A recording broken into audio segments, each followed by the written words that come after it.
नमस्कार दोस्तों, the teaching दर्शन में आप लोगों का स्वागत है। आज की तारीख 14 फरवरी 2026। देखते हैं आज के करंट अफेयर्स। आज 14 फरवरी है, यानी कि वैलेंटाइन डे है। लेकिन हमारे देश में एक अटैक भी हुआ था, जिसे पुलवामा अटैक के नाम से भी जाना जाता है। कौन सा अटैक? पुलवामा अटैक। इसीलिए 14 फरवरी हम लोग पुलवामा अटैक दिवस मनाएंगे। देखते हैं सभी प्रमुख हेडलाइंस। प्रतिवर्ष 13 फरवरी को विश्व भर में विश्व रेडियो दिवस मनाया जाता है। गृह मंत्री अमित शाह ने सभी बैंकों से म्यूल हैंडल्ड एआई लागू करने के लिए कहा। प्रधानमंत्री नरेंद्र मोदी ने प्रधानमंत्री कार्यालय, राष्ट्रीय सुरक्षा विभाग और कैबिनेट सचिवालय वाले नए परिसर सेवा तीर्थ का उद्घाटन किया। नीति आयोग के उपाध्यक्ष सुमन बेरी ने वित्त वर्ष 2025-26 की दूसरी तिमाही के लिए ट्रेड वॉच क्वार्टरली का छठा संस्करण जारी किया। केरल ने 10 लाख से अधिक लाभार्थियों के लिए श्री सुरक्षा योजना शुरू की। भारत बोधन एआई कनक्लेव 2026 भारत मंडपम में शुरू हुआ। पीएनबी ने 132वें स्थापना दिवस से पहले पीएनबी सोलारथॉन 2026 की घोषणा की। सेवा तीर्थ में नए प्रधानमंत्री कार्यालय से पहले निर्णयों में दुर्घटना राहत, महिलाओं, कृषि और स्टार्टअप से जुड़ी 4 प्रमुख योजनाओं को स्वीकृति दी गई। नई दिल्ली में एशियाई निशानेबाजी चैंपियनशिप के अंतिम दिन भारत ने 7 पदक जीते। कुल 13 स्वर्ण, 11 रजत और 9 कांस्य के साथ 33 पदक हासिल किए। चलिए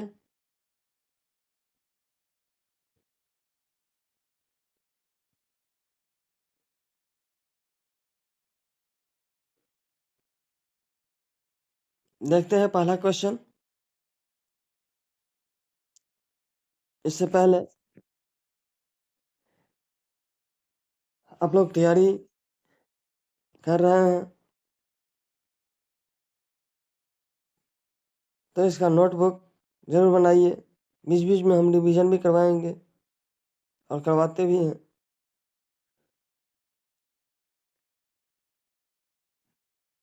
और ध्यान से सुनिएगा बस,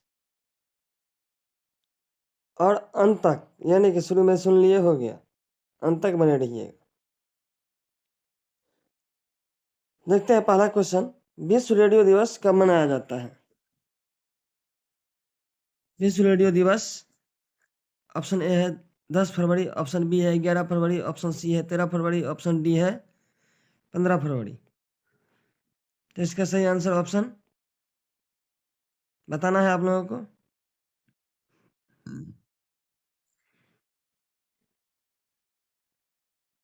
तो इसका सही आंसर ऑप्शन सी हो जाएगा, 13 फरवरी। देखते हैं इसके विस्तार से इसमें क्या है।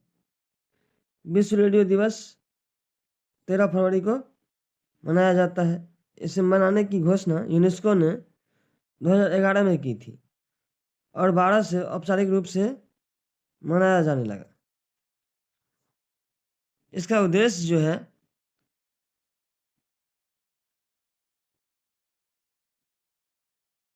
इन दिन का उद्देश्य रेडियो के महत्व, सूचना प्रसारण, आपदा संचार, शिक्षा और जागरूकता को में इसकी भूमिका को सम्मान देना। रेडियो आज भी दूर दराज क्षेत्रों में सबसे सुलभ और माध्यम है। अभी भी कई ऐसे राज्य हैं, कई ऐसे गांव कस्बे हैं जहाँ पे अभी भी लाइन की व्यवस्था नहीं है। तो वहाँ पे कनेक्टिविटी या कोई चीज़ की जानकारी, योजनाओं का जानकारी रेडियो के माध्यम से ही लिया जाता है। और पहले तो यही साधन ही था। अगला क्वेश्चन है,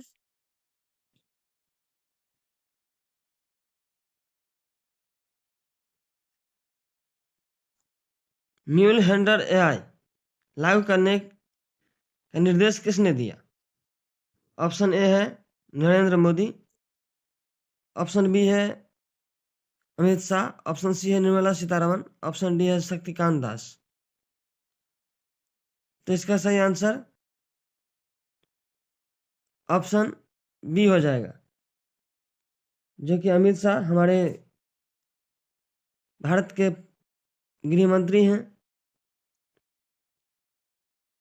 गृह मंत्री अमित शाह ने बैंकों को म्यूचुअल हैंडलर एआई लागू करने को कहा है।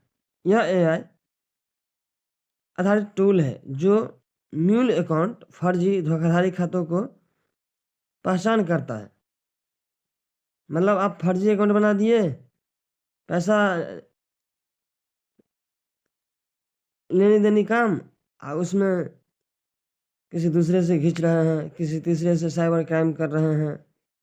इस सब के लिए ये एआई का लागू करने के लिए कहा गया है, mule Hunter AI, mule account AI, लेकिन इसका नाम है म्यूल हंटर एआई।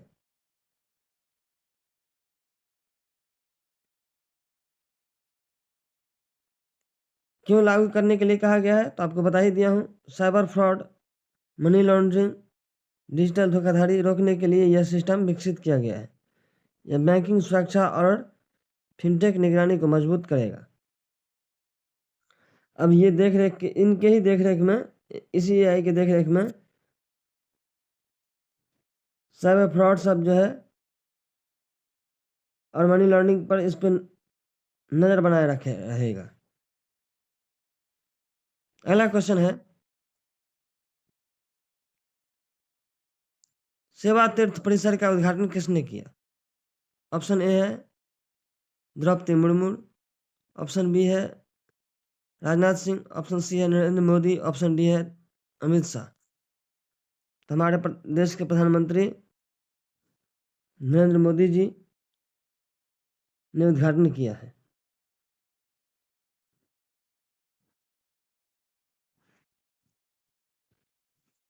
इसका देखते हैं विश्लेषण थोड़ा। प्रधानमंत्री नरेंद्र मोदी ने नए प्रशासनिक परिसर का नाम सेवा तीर्थ का उद्घाटन किया। इस परिसर में शामिल प्रधानमंत्री कार्यालय, पीएमओ, राष्ट्रीय सुरक्षा विभाग, कैबिनेट सचिवालय, ये सभी हैं। कौन कौन चीज़ हैं इस परिसर में? प्रधानमंत्री कार्यालय, पीएमओ, राष्ट्रीय सुरक्षा विभाग और कैबिनेट सचिवालय। इसका उद्देश्य है उच्च स्तरीय प्रशासनिक समन्वय, सुरक्षा प्रबंधन और नीति क्रियान्वयन को एकीकृत करना। राष्ट्रीय सुरक्षा समिति के जो अध्यक्ष होते हैं, तीनों, इससे पहले ये तीनों सेना के जो अध्यक्ष होता है वो होते हैं राष्ट्रपति, लेकिन तीनों सेना मतलब राष्ट्रीय सुरक्षा समिति के जो अध्यक्ष होते हैं वो होते हैं प्रधानमंत्री। इसीलिए अपने इर्द गिर्द सब कुछ को रखा है।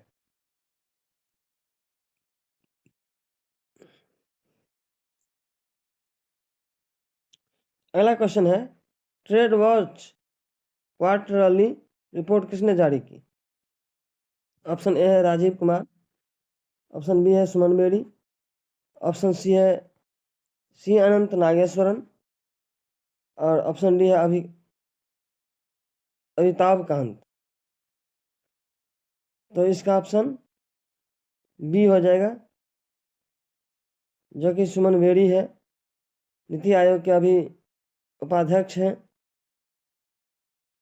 जबकि इनके अध्यक्ष प्रधानमंत्री खुद होते हैं। नीति आयोग के उपाध्यक्ष सुमन बेरी ने FY 25-26 की दूसरी तिमाही हेतु ट्रेड विच क्वार्टरली का 6वां संस्करण जारी किया। यह रिपोर्ट भारत के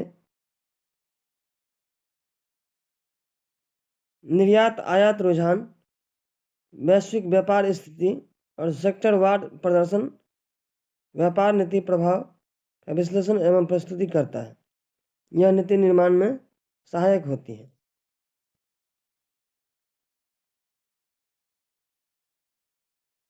अगला क्वेश्चन है, श्री सुरक्षा योजना किस राज्य ने शुरू की?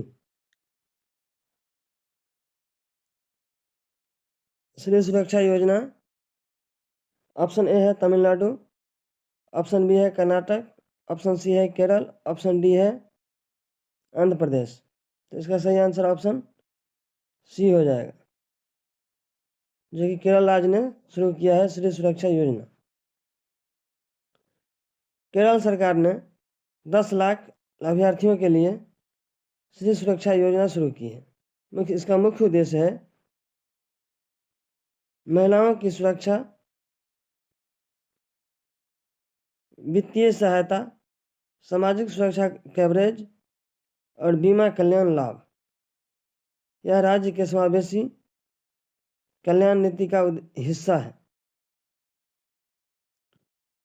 अगला क्वेश्चन है, भारत बोधन एआई कॉन्क्लेव 2026 कहाँ शुरू हुआ है? ऑप्शन ए है प्रगति मैदान, ऑप्शन बी है भारत मंडपम, ऑप्शन सी है विज्ञान भवन, ऑप्शन डी है हैदराबाद कन्वेंशन सेंटर। तो ये चर्चित कब हुआ? इसका सही आंसर हो जाएगा ऑप्शन बी भारत मंडपम। और ये भारत मंडपम चर्चा में कब आया? हमारे देश में 2023 में जो G20 की बैठक हुआ, तब से ये खूब चर्चा में है।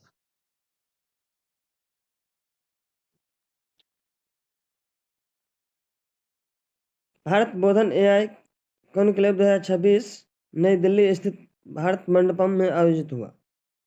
इसका मुख्य फोकस क्या है? तो इसका मुख्य फोकस है आर्टिफिशियल इंटेलिजेंस को नवाचार करना, गवर्नेंस में एआई को जोड़ना और स्टार्टअप इकोसिस्टम बनाना। डिजिटल इंडिया का मिशन यह एक वैश्विक एआई सहयोग को भी बढ़ावा देता है। डिजिटल इंडिया मिशन में इनका सहयोग बहुत ही ज़्यादा है।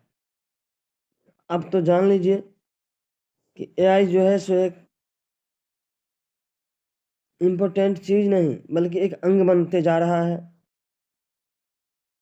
मानव को अब उपयोग थोड़ा कम होने लगेगा, और जैसे जैसे ही ये बढ़ेगा, बस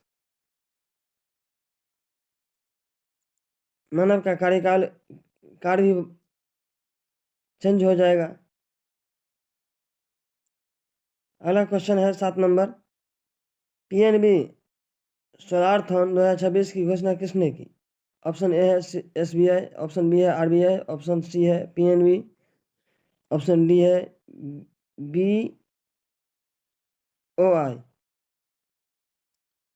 सही उत्तर इसका हो जाएगा पीएनबी, ऑप्शन सी।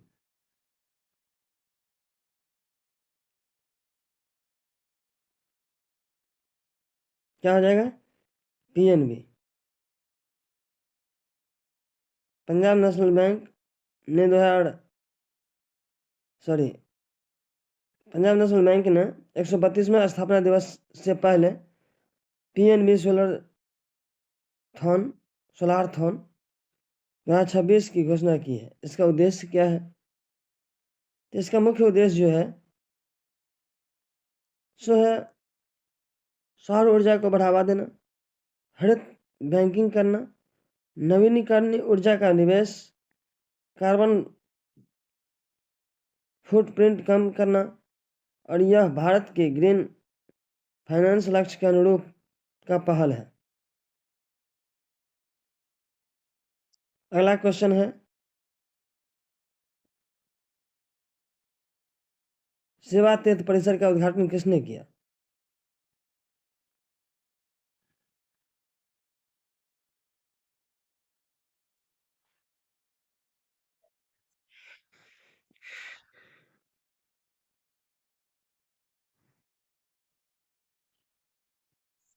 तो शायद ये रिपीट हो गया है, अभी बताया हूँ नरेंद्र मोदी जी ने किया है, भारत के प्रधानमंत्री हैं।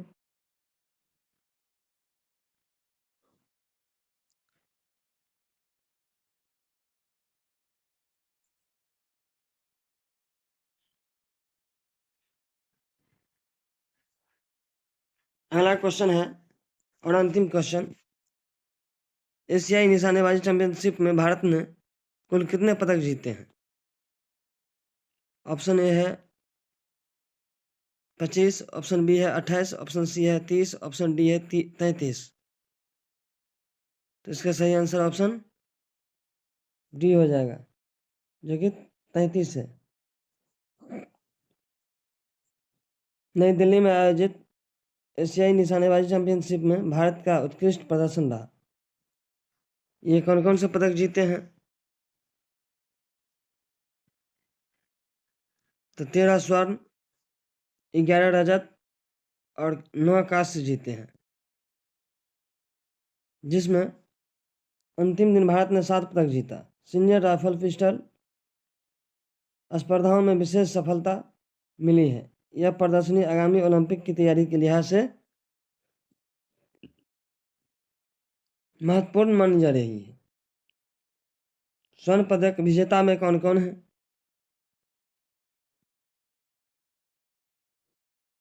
तो स्वर्ण पदक विजेता जो हैं,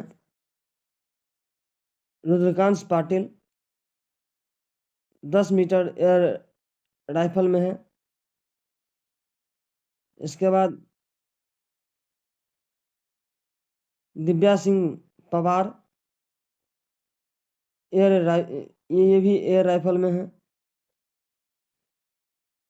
ऐश्वर्या प्रताप सिंह तोमर,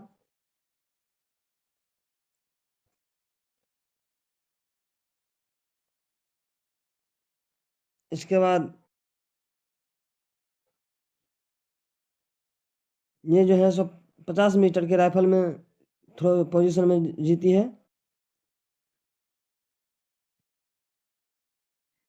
इसके बाद सिफ्त कौर समवाड़ा,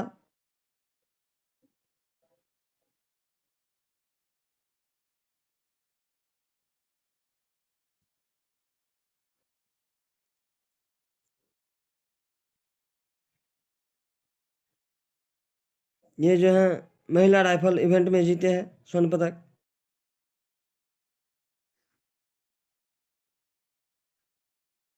अगला क्वेश्चन है, अगला क्वेश्चन सॉरी, अब रजत कौन कौन जीते हैं, इस पे ध्यान देते हैं, थोड़ा गौर से देखिएगा। रजत पदक जो जीते हैं, मनु भाकर जीती है 100 metre sorry 10 metre air pistol में। इसके बाद ईशा सिंह महिला पिस्टल में, सौरभ चौधरी एयर पिस्टल में।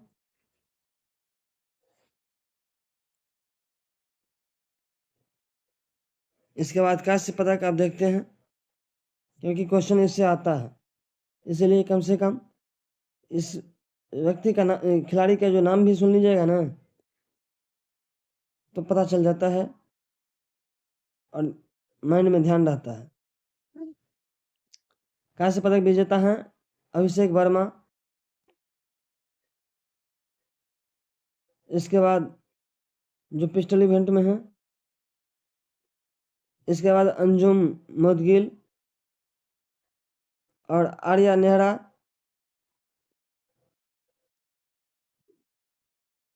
इतने जीते हैं। तो कुल पदक 33 है, जिसमें 13 स्वर्ण, 11 रजत,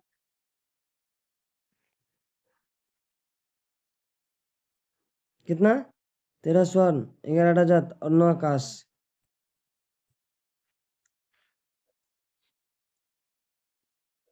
ये कहाँ हो रहा है? तो नई दिल्ली में हो रहा है, इसीलिए ध्यान रखिएगा।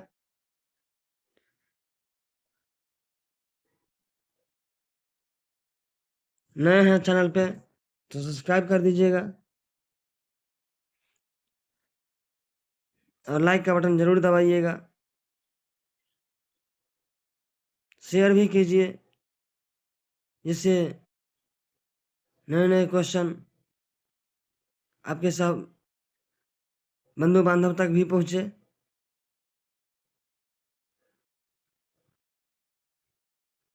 धन्यवाद। आपका दिन शुभ मंगलमय हो।